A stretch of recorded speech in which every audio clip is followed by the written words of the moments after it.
Dennis Lynn from The Athletic with us. And Dennis, he covers baseball for a living. This is what he does. I mean, we talk a ton of baseball as well, but it's his life.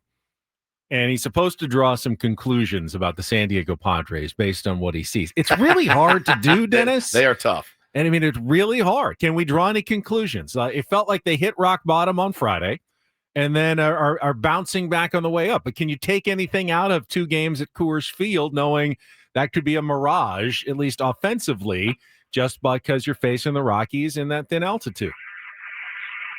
No, you're right. I don't know what quite to make of it. I think history tells us we probably shouldn't assume too much because, they got shut out in the first game by Kyle Freeland and one of the worst teams in baseball history. And then next 2 games, they score a combined 18 runs. And this is supposed to be, the part of the schedule where they took advantage of an easy slate, right? And they went 3-6 in the last three series against, 3 teams that should have been overmatched. So that's not what you want, as Joe Girardi say, but I think you look if you're still 1 game out of the division, I guess technically 1.5 or 2, because they don't have the tiebreakers. So, it's been a very bizarre stretch for the Padres, but I've seen a lot of those over the years, as you alluded to. Yeah, you have, and I think other beat writers for other teams are certainly feeling this. There's a lot of teams going through the exact same thing right now. We all had this quote unquote easy schedule, Dennis, and as you said, you look up, you're a game out, a game and a half back, or whatever, or 2 games in the with the tiebreaker, and you're like, okay, like it's still there. As bad as we've played, the division is still very much in reach. But you have to win baseball games. You cannot count on the Dodgers going out and continuing to lay eggs. But what can you discern from this? I mean, has anything stabilized as far as the Padres? And did Randy Vasquez, is he the great stabilizer for this rotation that we needed? I think right now you have to say yes, because if they lost that second game in Colorado after the stinker they laid the night before, that would have been like the end of the world for the entire fan base. As we know, I know we're just talking about how every team has to deal with that, but that would have been full-on disaster, losing the series in Colorado. Again, I know it's Colorado and weird things happen there, but you have to give Randy Vasquez credit, going 6 innings, 2 runs. And I think over the previous 9 games, they had gone 5 innings once exactly through the entire rotation. Yeah. So the rotation is your tone setter. Randy Vasquez was the tone setter on Saturday, and he keeps doing it somehow every time he comes up. Not every time, but he is a more reliable option than, say, Dylan Cease at this point, it seems like. I won't assume that going forward, but I think he is kind of an unsung hero of this team this year. Dennis, what are you hearing now on Michael King, the very latest? Do you believe he will start for the Padres on this homestand and possibly even tomorrow night against the Reds? I think they don't have much choice but to hope that he will. Now it'll depend how he's woken up after, I think he had a bullpen yesterday, and he's had setbacks recently, right? So they don't want to get too far ahead of themselves, but looking at who's pitched for El Paso the last 3 days, it seems like they don't really have a lot of options down there either.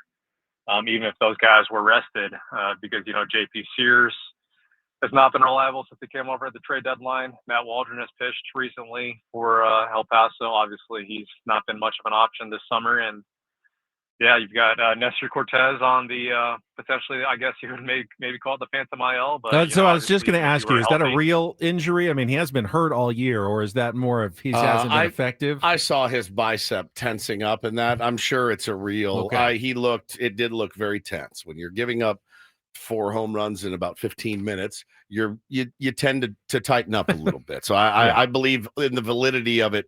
Absolutely, Dennis.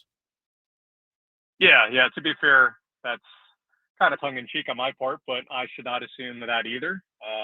That maybe he's not hurt and they're just putting him on the Phantom IL. But yeah, either way, he's not an option right now, obviously. So they've either got to go, I guess, Michael King or a bullpen game, which I don't think they want to do to their bullpen. After losing Jason Adam and how much stress the bullpen has had to take on, even after rosters expanded. So I think they're kind of hoping and praying that it's Michael King. Talking to Dennis Lynn here on Ben and Woods this morning, and I'm sure you heard the interview that we did with Shildt on Friday, and he asked, do you guys value defense? And We said absolutely. And I know he does. And I know what organization he came from and spent the majority of his life with, in the St. Louis Cardinals. And they very much value defense, Dennis. And you did see him go a little bit, probably even out of his comfort zone yesterday, starting Jake Cronenworth at shortstop. And look, it worked. But just because it worked once doesn't mean it will continue to work. Do you get that? That wasn't, and I'm not looking at this like, oh, Mike Shildt panicked. I don't think that at all. But I will give him credit for actually doing that yesterday and getting your better bats in the lineup. There is something there, right? There, you got to crawl before you can walk. And I think the results certainly bore out that it was the right decision. Yeah, I mean, I'll agree that defense is really important. It helps win championships and potentially divisions. But at this point, I think anyone who's looking at the team can see what they're getting out of their shortstops outside of Jake since Xander Bogaerts went down. It's a pretty easy trade-off in my mind.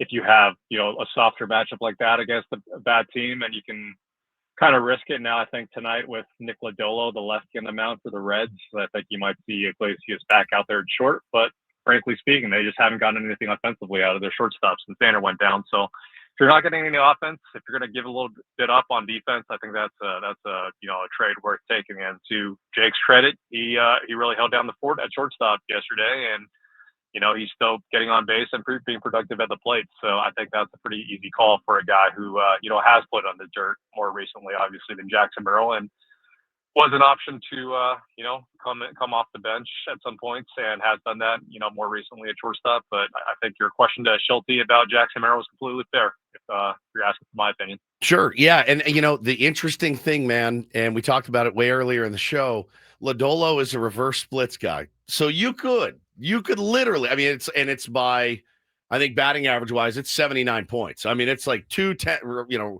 righties hit 210 off him and lefties hit 289, and the slugging, everything it's discernible. Like you look at it and go, okay, this isn't, a couple points here and there. You very well could, if you're Mike Shildt tonight, knowing those splits, run the exact same lineup that you ran out there yesterday. And I don't think, again, there's not one person, beat writer, radio host, that's going to say, "Oh man, what are you doing? You had Jose Iglesias there, you had Mason McCoy there." I don't think anybody's going to do that. Yeah, Woodsy, that's good research on your part. I didn't know that he's a reverse splits guy. Yeah. So shows you what I know. But I think, if that's the case, you definitely have to consider it. Putting Jake back out there at short. And I think, the Reds are, they're a decent team at this point, but everyone kind of figures they're out of it. So you really need to take care of this series. And I think if, in this case, I would almost err toward not the side of caution, but maybe the side of being a little more aggressive here and Yes. putting Jake out there. But I'm not the manager. We all know he likes to, he's pretty set in, the decisions he makes. And we'll see what happens with the lineup tonight when it comes out. Hey, Dennis, it was nice to see Manny Machado put some good swings together. He obviously had, I think it was his worst month OPS-wise as a Padre in August. Clearly, he hasn't been 100%. I know one of the hardest things as a reporter is getting Manny to say anything about what's going on, like physically with him, but anything that you've heard just kind of about Manny, what he's been dealing with and how he is feeling now, maybe hopefully a little better heading into September? Nothing too specific. Obviously, he's played in every single game this season, and he takes pride in posting, so to speak, and that's going to be hard to dissuade him from, continuing to go the entire way, wire to wire. Maybe a day off would do him some good at this point, but I don't expect to see it at this point. So he's just a guy who's played a lot of games, who's probably dealing with some aches and pains at age 33. It was really, I would say, concerning that he and Fernando both had exactly one home run apiece in the month of August. And now they've got, I think 2 each to start September. So that's encouraging, but you'd like to see him do it against some better teams, especially down the stretch when they're getting ready for the playoffs, they hope, against a team like the Reds. So we'll see what it looks like over the next few games. And, going back against the Rockies, this weekend when they're coming back to Petco Park, where it's harder to hit a home run, but they just need him to, if he's not going to take a day off, to really, not only post but produce. And right now we haven't seen as much of that. But if they're not going to get that, they're not going to go anywhere in late September, October. So last couple of games were encouraging on that front. Dennis, really appreciate it as always. We'll chat with you again next Monday. Have a very good week. Thanks, guys. You too.